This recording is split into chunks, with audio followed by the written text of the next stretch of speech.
médiatique bi changé. Exactement. Contexte bi permettre effectivement ñu bëri dugg si.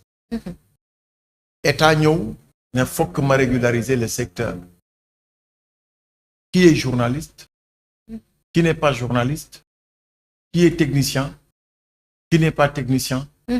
Qui est acteur des médias? Kan moo ci am expérience pour nekk rédacteur en chef? Kan moo ci am expérience pour occuper certaines fonctions de la presse?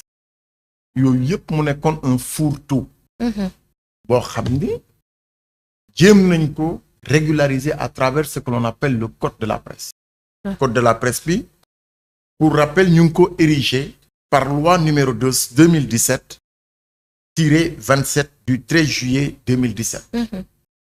bi ñu ko waxee ñi nga xam ne ce sont les acteurs de la presse dans l'ensemble de ses composantes ak ñi nga xamante ne ay éditeurs lañu ay patrons de presse ñoom ñëpp ñu daje ne nanu waxtaan ñu waxtaan xool banqaas yi nan lay doxe xool personnel bi nan lay doxe xool aussi financement audiovisuel public wala financement média yi nan la tëddi ñu d'accord ci ponk yi yépp biñ ci d'accordé nag ñu xaatim ko érigé ko ci ay articles environnement médiatique bi dafa am loo xamante tamit daf ci dugg muy Reporters sans frontières.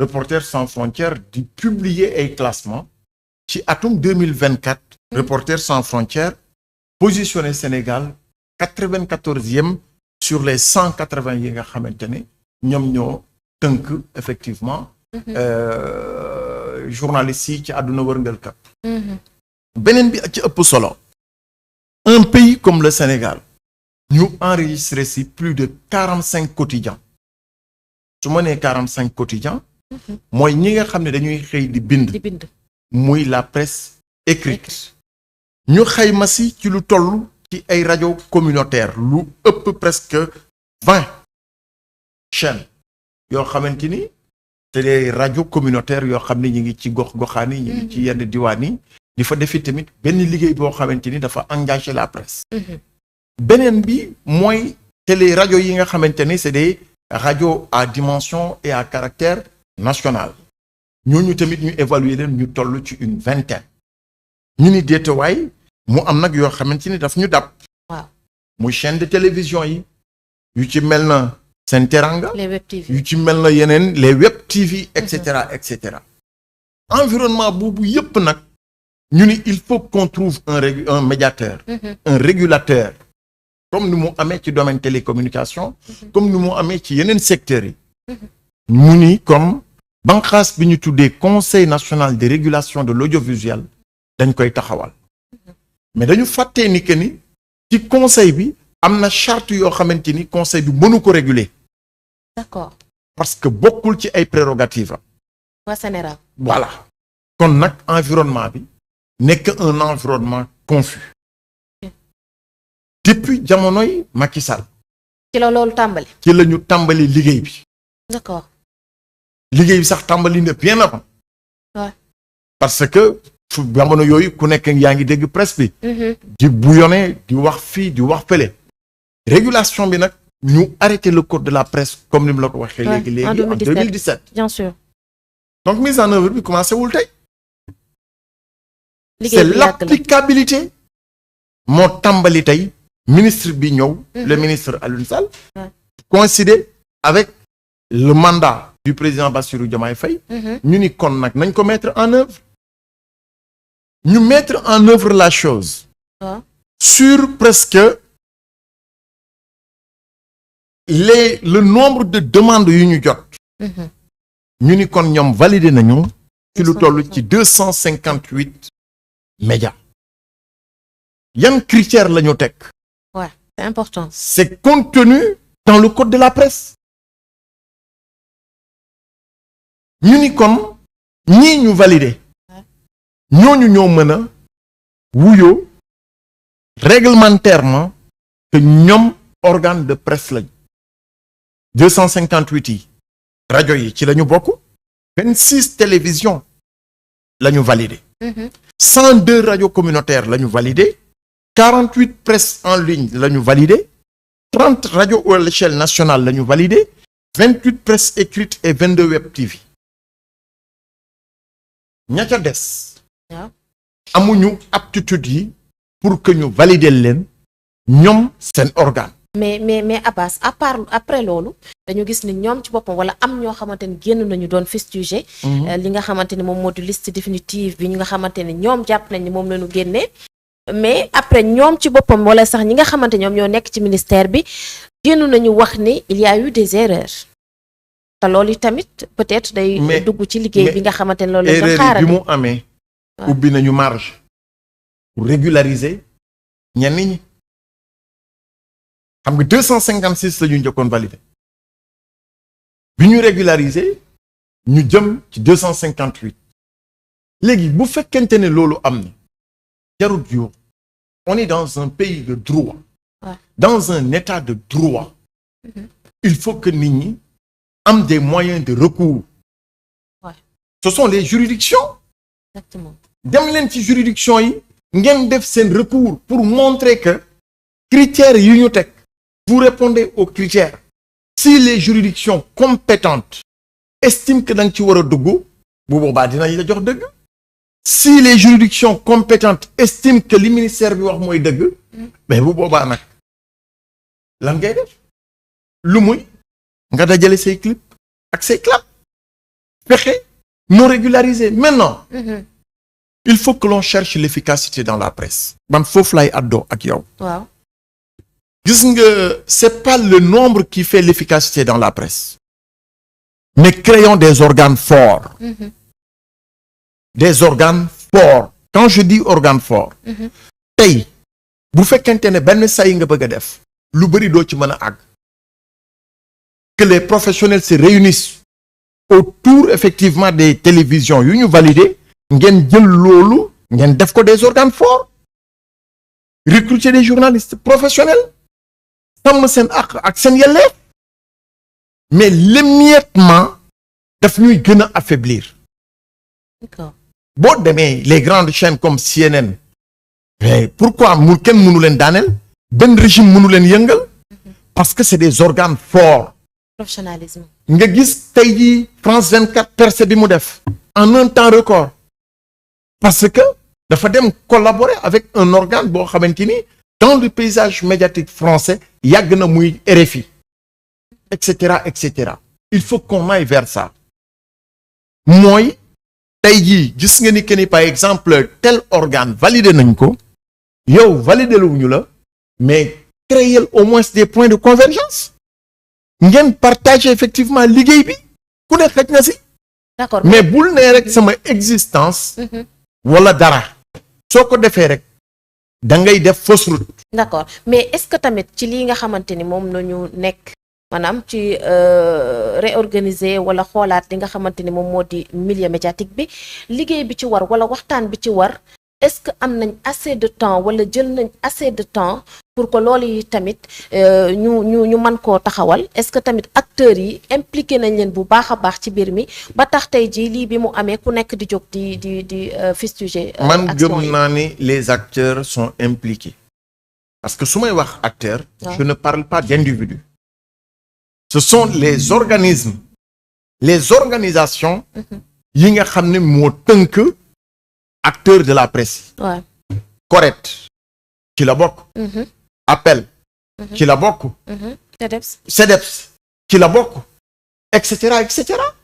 Ce sont ces acteurs là ñoo mën a répondre au nom de la presse et je pense que depuis 2017 bien avant 2016 un peu bi ñuy commencé di réfléchir sur le code de la presse tous ces acteurs là ont émis des avis et que les avis des uns et des autres ont été intégrés et pris en charge dans le code de la presse maintenant la mise en œuvre dafa tardé parce que dafa am échéance yu bëri yoo xamante ni daf ñu dabu woon bi mu jeexee nag ñi ñëw ñu ni kon nañ ko mettre en œuvre donc dans la mise en œuvre des individualités ne peuvent pas sortir effectivement du groupe mais groupe boobu noonu ngay wax damay seppi kenn ci ñoom. muy njiitu CDEPS di Mamadou Ibra Kane. parce que mi ngi dénoncer autant pour moi li nga xamante ni moom la ñu gis maanaam arrêté bi nga xamante ni ministre bi jël na ko di sax arrêté yenn diffusion yi wala ñenn ci chaîne yi moom jàpp na ni dafay ñuy bëgg a tënk li nga xamante ni moom moo di liberté de la presse. Il n'y a aucun pouvoir à l'état actuel dans le monde. Qui peut arrêter la marche de la liberté de la presse. Aucun. Amul. La preuve, aux États-Unis, gis nga la force de la presse. Bien sûr. Dans l'élection de Donald Trump. Bien avant. Gis nga comment la percée de la presse a été faite en France. Amul benn pouvoir. Mais exemple, mën nañ ko jël. Non, c'est ce que je viens. Foofu laay ñëw. Xam nga, quand on donne des exemples, il faut donner des exemples yoo xamante ni gis nañ ko ailleurs. Fii au Sénégal, amul benn état bu mën a museler la presse. La presse est un maillon incontournable dans le jeu démocratique. Ne serait-ce que dans le débat pluriel. Ne serait-ce que dans la couverture des différentes élections. Dans la transparence, etc., etc. La presse joue son rôle. Maintenant, qui pense autrement se tire une balle au pied. Comment? Moi, tey l'État qui est là ne peut pas museler la presse amuñu sax vocation bi. nii ñu koy doxalee je le pense nii ñu koy doxalee. C'est parce qu'il y avait des règles yu ñu ànd tënk ko. Là, l'acceptation d'une règle qu'on s'est prescrite, c'est une forme de liberté. C'est une forme de démocratie. Tey, on a dit que on veut une presse libre, on veut une presse démocratique, on veut une presse responsable. Ñu ni comment il faut procéder. Ñu tënk lépp à travers des articles. Le CORED taxaw, le tribunal des pairs taxaw pour encadrer la profession. Ñu jël des anciens yoo xam ne xam nañ leen, xam nañu seen probité morale. Ñu teg leen fa pour que ñu doxal. Loolu yépp nag fii la ñu fekk. Maintenant que dans l'exercice ñu ni celui qui ne rentre pas dans le jeu établi mais qui est hors jeu, c'est une forme de liberté. Maintenant, dans la mise en œuvre, des points de vue peuvent diverger.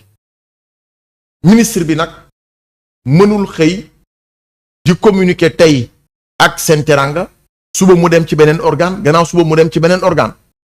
Les outils de communication yu mu am, c'est des arrêtés, c'est des décisions et c'est la publication. Les décisions yooyu noonu ak arrêté yooyu. Attends, j'en viens. Pas précoce. Non, j'en viens. Maintenant, su fekkente ne un acteur n'est pas d'accord avec cette pratique, mais fait la saisine par écrit. Nga demander des explications.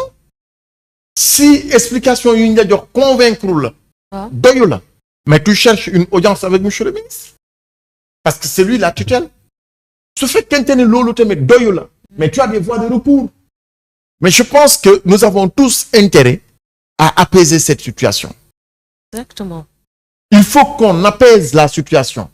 Ñu éviter di wax ak dënd yi.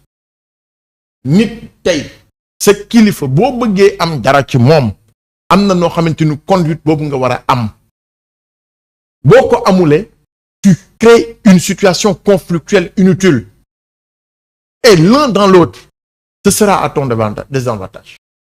Pour moi, l'apaisement voudrait que l'on réfléchisse maintenant sur une nouvelle façon de procéder, une nouvelle manière de procéder sous l'autorité du ministre. Et j'en veux pour preuve. Puis président Bassirou Diomaye Diakhar Faye rencontrer la presse au lendemain de la fête de la fête de l'indépendance, mais il l'a dit. Allez rencontrer monsieur le ministre. J'instruis monsieur le ministre pour que ngeen toog ngeen waxtaan. Mais loolu yëpp nag pour mu am ci dal la mën a ama. Mais dal googu Abass. parce que tamit li nga xamante ni moom moo di arrêté bi nga xamante ni peut-être comme ñoom ni ñu koy waxee. arrêté bi lan la wax.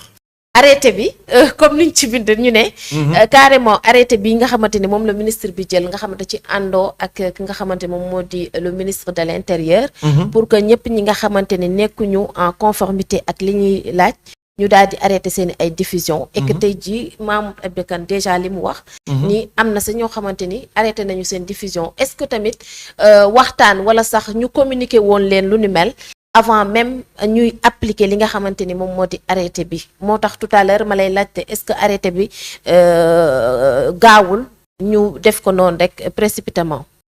arrêté bi pour man gaawul. ok xam nga lu tax. waaw. le ministre de la communication du xëy di dem ci plateau bu leen ne bu ne di arrêter des émissions. C'est pas dans sa vocation ni dans son rôle. C'est le ministère de l'Intérieur moom moo yore office de justice. moom la ñuy déléguer effectivement des fonctions dans le cadre de la réglementation. Maintenant, je vais te lire quelque chose, si tu permets. Je parle effectivement d'un texte boo xam ni c'est établi et contenu dans le code de la presse que nul n'en ignore. Au chapitre 2, les dispositions relatives aux entreprises de communication audiovisuelle. Section 1er, règles communes aux entreprises de communication audiovisuelle. Paragraphe 1er, principe applicable aux entreprises de communication audiovisuelle. Article 94.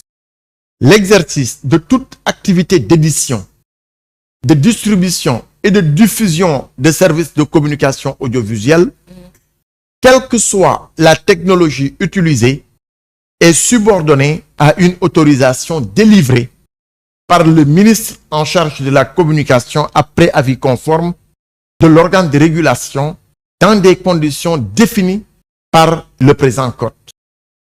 L'autorisation accordée est personnelle. Elle ne peut être ni cédée ni transférée à un tiers. Jouissance des droits découlant de cette autorisation est subordonnée au paiement, etc., pour revenir sur les conditionnalités. Mais là, c'est très clair. Si le ministre ne t'autorise pas, comment tu peux exercer? Je parle de l'autorité. dañu ni la pour que tey nga mën a exercer, il faut forcément au préalable une autorisation de monsieur le ministre. Après examen des dispositions pratiques. Donc je pense que la chose, elle est claire. Maintenant, comme je dis, il faut qu'on cherche à apaiser. Mooy solution bi pour man. D'accord. Si on apaise déjà, ce serait une bonne chose pour qu'ensemble, qu'on puisse réfléchir pour voir effectivement les recours. yi ñu am, comment les intégrer dans la nouvelle disposition pratique pour permettre aux uns et aux autres d'exercer librement le métier en toute légalité sur le territoire national. D'accord. Ça, je pense que man, c'est mon avis. D'accord. Mais cette situation conflictuelle, encore une fois, pour man, ne serait pas la bonne solution. D'accord.